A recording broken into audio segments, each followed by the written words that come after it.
Here in southern Louisiana, we may be known for our seafood, strong Cajun heritage, and even bayou atmosphere, but we're also known for hurricane season. Tune in for another episode of Talkin Terrebonne, where we go over hurricane preparation.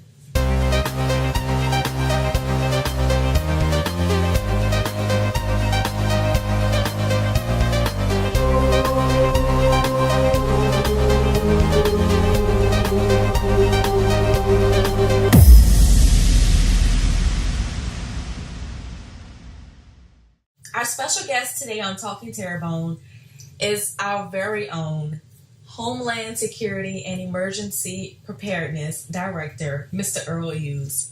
Mr. Earl, thank you so much for being here. Thanks for having me. Residents in southern Louisiana, I understand that we all have encountered our fair share of hurricanes. However, you can never be too informed when preparing for hurricane season. So today, stay tuned and take notes. So, Mr. Earl, how long have you been working in this parish? Well, I've been working with Terrebonne Parish in this position since 2008, right after Hurricane Gustav. But I was previously employed with the parish back in 1993 through 2000. It's a long time. Yes. I did some research, and I saw that you graduated and got your degree in biological sciences. That's correct. So that means you know everything there is to know about hurricane season. Well, when I was at Nichols, graduated in 1983. I didn't think I'd be doing hurricane preparedness work at that time, but I had some great mentors through the Terrebonne Parish Sheriff's Office and through the parish, and I moved up through the ranks, and that's how I ended up here. So. Awesome. So, with a degree in your time working here in the parish, how would you say these factors help you prepare each year?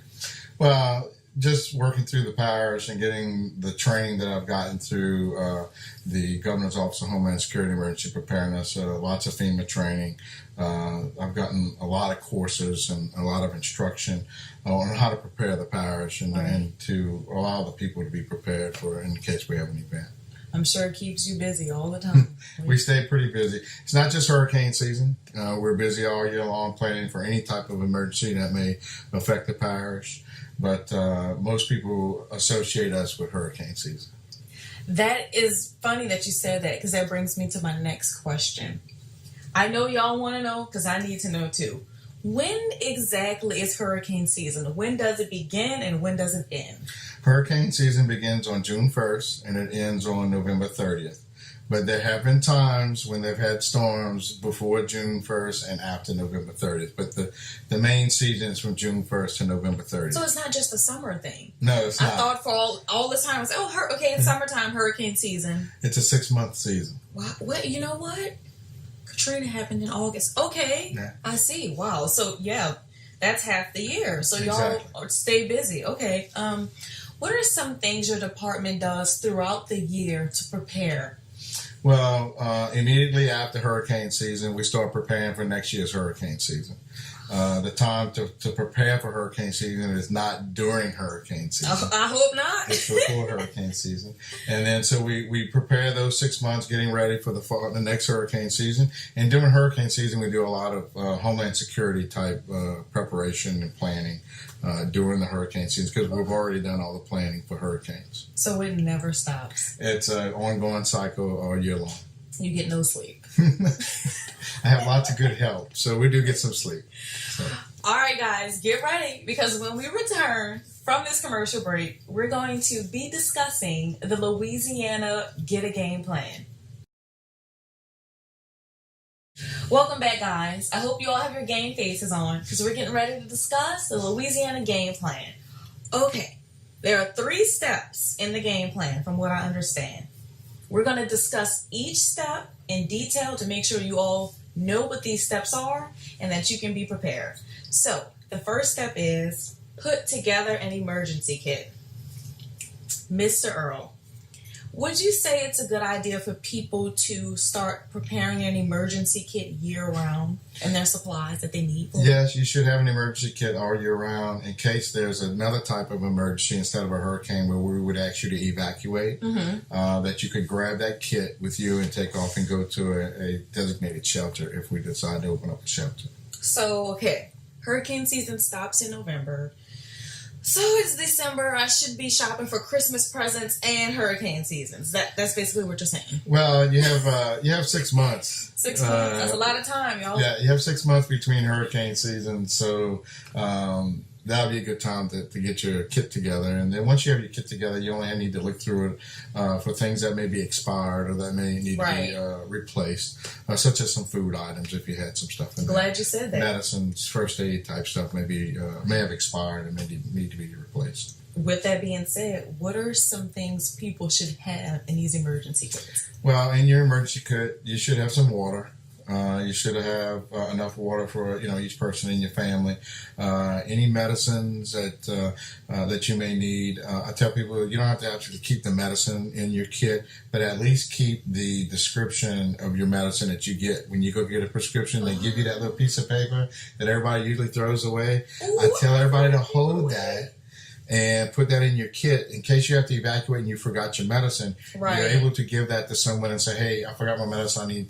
This is what I need. That's important. So we ask people to put that in there. All your insurance papers regarding your house, your vehicles, anything regarding insurance should go in there. Any important documentation such as your birth certificates, things that you may need in order to get help, federal government help afterwards, in case your house is totally destroyed. You should extra pair of eyeglasses if you need those. Oh, that's smart. The most important thing is your phone charger. Okay, to make sure that you can keep your phone charged. You may want to put a blanket and a pillow in there, maybe a day's worth of a change of clothes. Okay. In case you need to evacuate. I tell this funny story. I remember for Hurricane Katrina, a lot of people. I'm glad we're doing this because people were not prepared. And I remember I overpacked for everything. So, I packed at least 5 days worth of clothes. And my family made fun of me. They're like, what are you doing? We're not turn on the news. And it's just, it's devastating. And I remember my mom she wore that same black dress a couple of days. And I'm sure she wished she packed a few more days of clothes. But, the next step is step 2, and that's making preparation. So, once a hurricane watch is reported, what are some things, or what is a good time for people to start preparing for that? Well, a watch will be issued 48 hours before hurricane force winds hit the coastline or hit your area, will affect your area. So, when that watch is issued, you have 48 hours to start doing some preparations. Okay. Actually, in Terrebonne Parish, if it was a major hurricane, which is a Category 3, 4, or 5 storm, we would call for an evacuation of this parish at around 50 hours.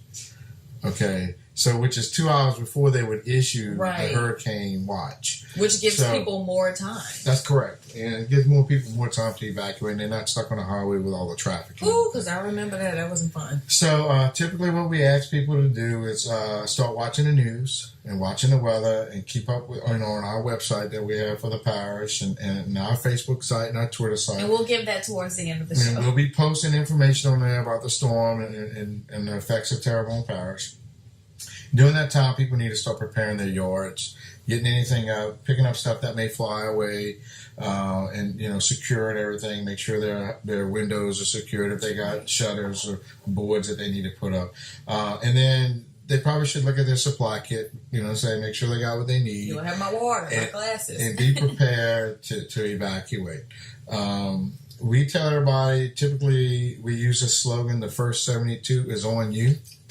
I was going to ask you about that. So, please, what does that mean? Well, if we open up shelters here in Terrebonne Parish, and the only time we will open up shelters in Terrebonne Parish is if it is a tropical storm, a Category 1 or a Category 2 storm. Okay. So when we open those shelters, we'll have people to come in there. We tell people the first 72 is on you. That means you need to bring all the supplies that you would need to take care of yourself for the first 72 hours, including food items that you may need for 72 hours, because we may not have the assistance of the American Red Cross until after the storm passes. I mean, because there's a storm. They're not going to be out making sure you got canned goods. That's correct. So, and then, the other important thing is if you have an infant, you need to bring baby formula, you need to bring diapers, anything that you need for your infant, you should bring. And then we tell people if you have small children, bring something for them to do, some games or something to play with while they're in the shelter. So a lot of the things you can get together and put in your kit. So if we do ask you to leave, you have that information.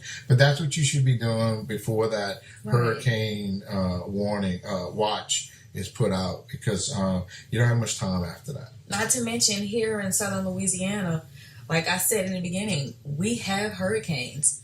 So everyone at home, to be prepared. The first 72 hours on you, I think that's amazing.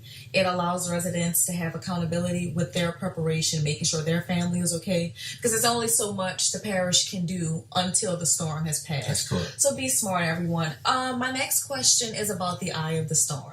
The reason why I want to ask this is because many residents may not know what exactly that means and how dangerous it can be before and afterwards. I just want to discuss that a little bit. Well, the eye of the storm is the center of the circulation of the storm, and it's a very calm period. The eye? The eye is when the eye passes over your area, you will know. You can go outside. You'll actually see the sun shining, because it is an actual hole in the storm. Did I miss that part of science class? Because I thought that was the most dangerous part of the storm. Well, the backside of the storm, when the backside of that eye passes over you, is typically where the highest winds are. So you don't want to, we tell people don't go outside during the storm, because that backside of the storm is going to be passing over you very quickly, and you don't want to be caught outside with that in the backside of that storm during the eye. That puts a lot into perspective. But when you go outside, it's going to be very calm. There won't be any wind, and sometimes you'll see the sun shining. And but very soon that backside of the storm will be coming across your area. Wow. Okay. I wondered Hurricane Katrina. I was like, why is the sun shining? Like, it's so pretty outside. Are they sure the storm's coming? Yeah. But thanks for clearing that up for me and our viewers at home, because y'all know y'all needed to know too. What are some things people can do to prepare special need family members? Because that's a whole different type of evacuation preparation, I assume. That is an important question. The issue with special needs is we will evacuate special needs patients out of Terrebonne Parish 60 hours before tropical storm force winds affect the coastline. Okay. So no matter what the category of the storm is, as it approaches, as it gets in within 60 hours of the coastline, we will start evacuating special needs patients. All special needs patients that do get evacuated to what we call a medical special needs shelter, which is operated by the Louisiana Department of Health, will they need to be triaged by the LDH, or Louisiana Department of Health. And once they're triaged and they determine that they are to go to a medical special needs shelter, then we transport them to a medical special needs shelter.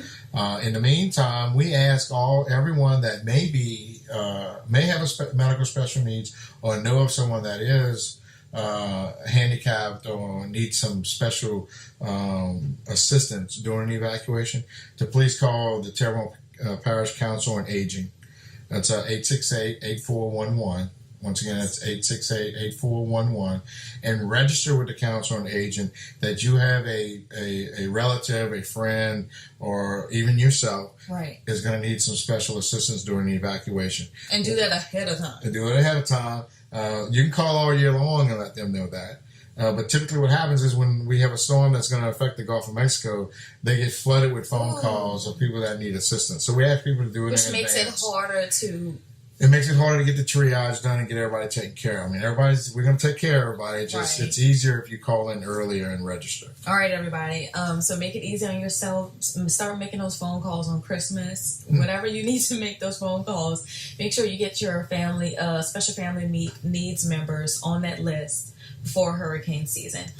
We have to pause for a quick commercial break, but sit tight, because when we return, we have more hurricane season preparation, especially for all our pet lovers. Welcome back, guys. Keep in mind, hurricane season, evacuating, that can bring on chaos and forgetfulness. One thing we cannot forget about are our furry friends. Mr. Eues, one question I do have for you is, how do families evacuate pets or begin the process and preparations for evacuating their little furry friends? Well, just like you would do for your children, you need to have a kit, an emergency kit for For your the pet. pets? You need to make sure you have pet foods in there, any medications that they may be on. Bring your vaccination papers with you. Anything, any important pages that you have for your pets. Make sure you put that in their little kit for when you evacuate. If you are using assisted evacuation, when I say assisted evacuation, that is if you're going to rely on the parish to evacuate your family to our parish shelter, which is located in Monroe, city of Monroe, we will transport your pet for you to the city of Monroe, and the parish's animal shelter will have staff up there to take care of your pet. Okay. At that shelter, at the parish pickup shelter, at the parish shelter in the city of Monroe. If it is a domesticated pet and it can fit in a small pet carrier, you can carry that on with you on the bus. Okay. And it can sit in your lap while you're being evacuated. If it's very big and it's No not German Shepherds. what I consider not a lap dog, okay, we will transport those in a air-conditioned vehicle up to Monroe.